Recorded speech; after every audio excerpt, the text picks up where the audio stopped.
옛날 옛적에 숲가장자리의 작은 집에 노인과 노인이 살았습니다. 그들의 삶의 모든 것이 논쟁 중이었고 한 가지만 빠졌습니다. 노인과 할머니는 자녀가 없었습니다. 노인이 작은 남자의 모양으로 진저브레드를 구워달라고 요청했을 때 노파는 헛간을 들여다보았고 밀가루가 거의 남지 않았습니다. 그녀는 그릇을 가져다가 상자를 따라 문지르고 바닥을 따라 쓸어 넘겼습니다. 그리고 소수의 밀가루 2줌이 모였습니다.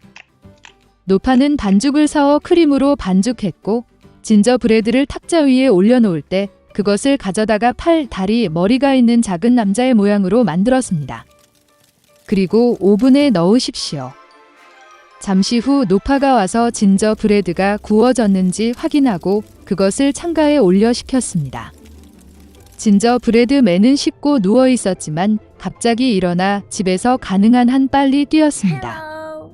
창에서 벤치로, 벤치에서 바닥으로, 바닥을 가로질러 문을 가로질러 문지방을 뛰어넘어 현관으로, 현관에서 안뜰로, 안뜰에서 문까지 더 멀리. 노파는 남편에게 전화를 했고 둘 다 남편을 쫓아갔다. 그러나 진저브레드맨을 잡는 것은 그렇게 쉽지 않습니다. 이제 그는 이미 농민들이 농작물을 타작하는 밭에 도달했습니다. 지나가는 진저브레드 남자는 이미 노파와 노파 모두에게서 도망쳤다고 외쳤다. 농민들은 이 말을 듣고 그를 따라갔다. 그러나 아무리 빨리 달려도 그를 따라 잡을 수 없었습니다. 진저브레드 남자가 잔디 깎는 기계들이 풀을 깎고 있는 들판으로 달려갔습니다. 지나가면서 그는 이미 노파와 농민에게서 도망쳤다고 외쳤다. 그리고 그는 그들에게도 쉽게 달아날 것이다. 잔디 깎는 사람은 그런 조롱을 참을 수 없었습니다. 모두 진저브레드맨을 쫓아갔습니다. 가능한 한 빨리 달리지만 따라 잡을 수는 없습니다. 그리고 작은 남자를 만나기 위해 암소가 걷고 있고 그는 이미 늙은 여자, 노인, 농부 잔디 깎는 기계로부터 도망쳤으며 그녀도 쉽게 도망쳤고 외쳤습니다. 소는 화를 내고 진저브레드맨을 쫓아갔습니다. 그는 따라 잡을 수 없습니다. 그리고 그를 만나기 위해 되지. 작은 남자는 그가 이미 늙은 여자와 노인, 농부 잔디 깎는 기계, 소에서 도망쳤다고 외쳤습니다. 그리고 그는 그녀에게서도 쉽게 달아날 것입니다. 돼지가 비명을 지르고 뒤를 쫓았습니다. 그녀 많이 따라 잡을 수 없었습니다. 그녀는 너무 뚱뚱했습니다. 진저브레드맨이 길을 따라 달리고 토끼가 그를 만납니다. 그 작은 남자는 자신이 이미 노파와 노인, 농부 깎는 기계, 소와 돼지에게서 이미 도망쳤다고 말했습니다. 토끼는 이 말을 듣고 그를 따라갔다. 그는 작은 남자를 따라 잡을 수 없다. 토끼만이 그를 보았다. 진저브레드맨이 달리고 늑대가 그를 만납니다. 그리고 그 작은 남자는 그가 이미 늙은 여자와 노인, 농부 풀 깎는 기계, 소, 돼지, 토끼에서 이미 도망쳤고 대답습니다. 그도 쉽게 도망칠 것입니다. 늑대는 으르렁거리며 진저브레드맨을 향해 달려갔고 그는 피하고 최대한 빨리 달렸습니다. 늑대만이 그를 봤어요. 진저브레드맨이 달리고 있고 거대한 곰이 그를 만나고 있습니다. 그의 작은 남자는 두려워하지 않았지만 그가 이미 늙은 여자, 노인, 농부 잔디 깎는 기계, 소, 돼지, 늑대에서 도망쳤고 외쳤습니다. 그리고 그는 쉽게 그에게서 도망칠 것입니다. 사나운 곰이 그의 발을 밟고 뒤를 쫓았습니다. 그러나 곰은 빠른 진저브레드맨을 따라 잡기에는 너무 느렸습니다. 진저브레드맨이 달리고 여우가 그를 만난다. 여우는 매우 교활했지만 작은 남자는 이것을 몰랐습니다. 그러므로 그는 습관적으로 노파와 노인, 농간 기계, 소, 돼지, 곰에서 이미 도망쳤고 외치기 시작했습니다. 그는 너무 쉽게 그녀에게서 도망칠 것입니다. 여우는 끝을 듣고 그녀가 아주 늙었고 아무것도 듣지 못했다고 말했습니다. 그녀는 작은 남자에게 더 가까이 다가와 그것을 반복해달라고 요청했습니다. 그녀의 어리석은 진저브레드맨을 따르고 다시 자랑하기 시작했습니다.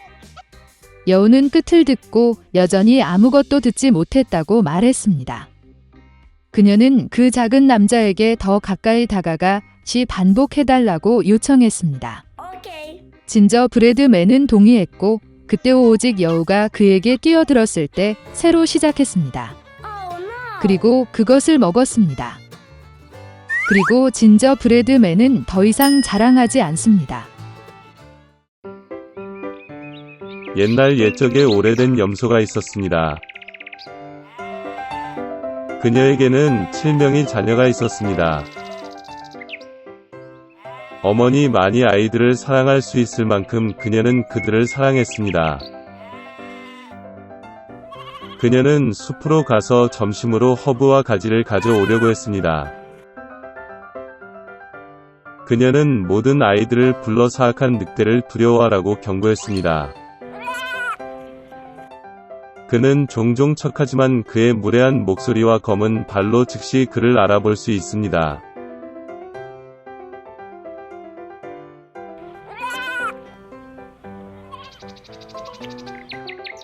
어린 아이들은 모든 것을 이해하고 어머니에게 매우 조심할 것이라고 확신했습니다.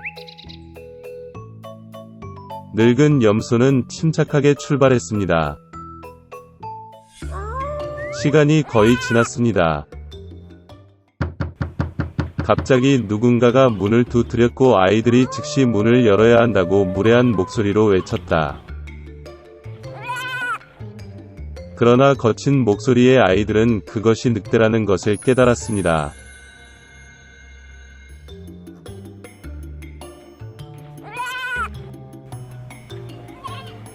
그들은 어머니의 목소리가 아니고 그녀의 목소리는 친절하고 가늘고 이 목소리는 매우 무례해서 늑대라는 뜻이라고 대답했습니다.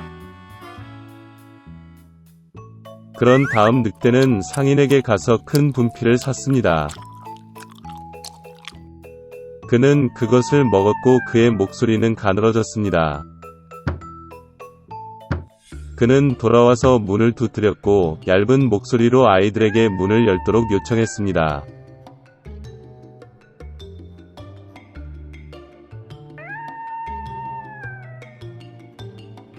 늑대는 발을 창문에 대고 기다립니다.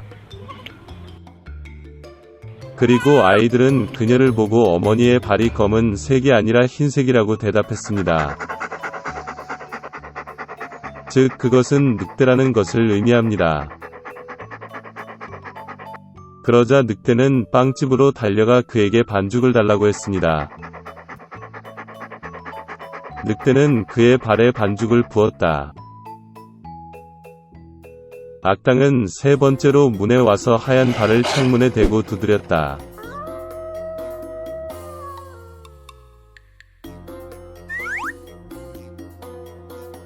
그들은 발이 하얗다는 아이들을 보았고 그것이 그들의 어머니라고 생각했습니다. 그들은 문을 열었지만 그들 앞에 늑대가 있었다. 그들은 무서워서 사방으로 흩어지기 시작했습니다. 한 아이는 탁자 아래로, 다른 한 명은 침대 위에, 세 번째는 스토브에, 네 번째는 부엌으로, 다섯 번째는 옷장에, 여섯 번째는 싱크대 아래, 일곱 번째는 할아버지 시계에 숨었습니다.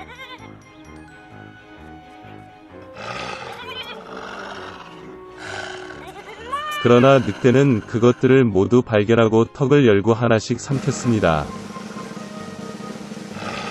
그가 찾지 못한 한 가지는 시계에 숨어있는 막내였습니다. 배불리 먹은 후 늑대는 떠났다. 그는 나무 아래 푸른 초원에 뻗어 잠이 들었습니다. 곧 늙은 염소가 숲에서 집으로 돌아왔습니다. 오, 그녀는 거기서 뭘 봤어? 점점. 문이 활짝 열려 있었다. 테이블, 의자, 벤치가 뒤집히고 세면대가 깨졌고 베개와 담요가 침대에서 던져졌습니다. 그녀는 자녀를 찾기 시작했지만 어디에서도 찾을 수 없었습니다. 나는 그들을 이름으로 불렀지만 아무도 대답하지 않았다. 그녀는 시계를 향해 올라갔고 그에 대한 응답으로 막내 아이의 얇은 목소리가 들렸습니다.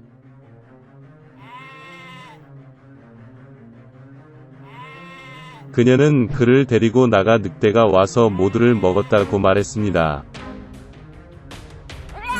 염소가 가난한 아이들을 위해 울었던 방법.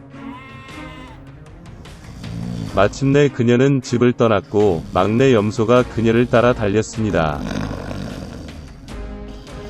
그녀는 초원에 와서 보았습니다.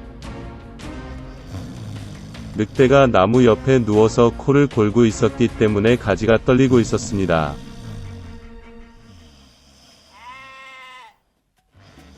그녀는 사방에서 그를 바라보았고 그의 부은 배에서 무언가 움직이고 허둥대는 것을 보았다. 그녀는 그들이 그녀의 아이들이라고 생각했고 그들이 아직 살아있다는 것에 매우 기뻤습니다. 그녀는 아이에게 가능한 한 빨리 집에 가서 가위, 바늘, 실을 가져오라고 말했습니다.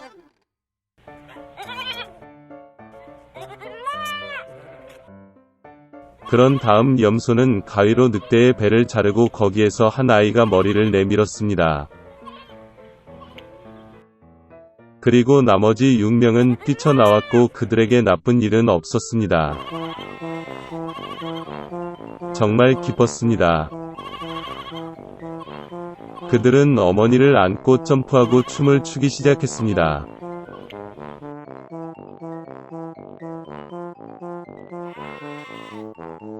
그러자 늙은 염소는 늑대가 자고 있는 동안 교훈을 주는 것이 좋을 것이라고 말했습니다.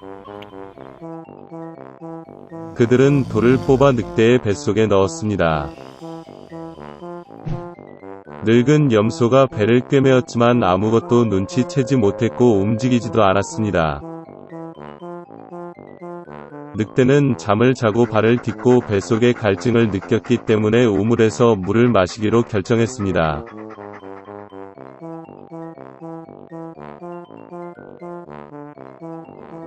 그는 간신히 우물에 다가가서 물로 구부러졌고 무거운 돌이 그를 우물 바닥으로 끌어당겼다. 7명의 아이들이 이것을 보고 어머니와 함께 기뻐 춤을 추기 시작했습니다. 그것이 그들이 사악한 늑대에게 교훈을 가르친 방법입니다.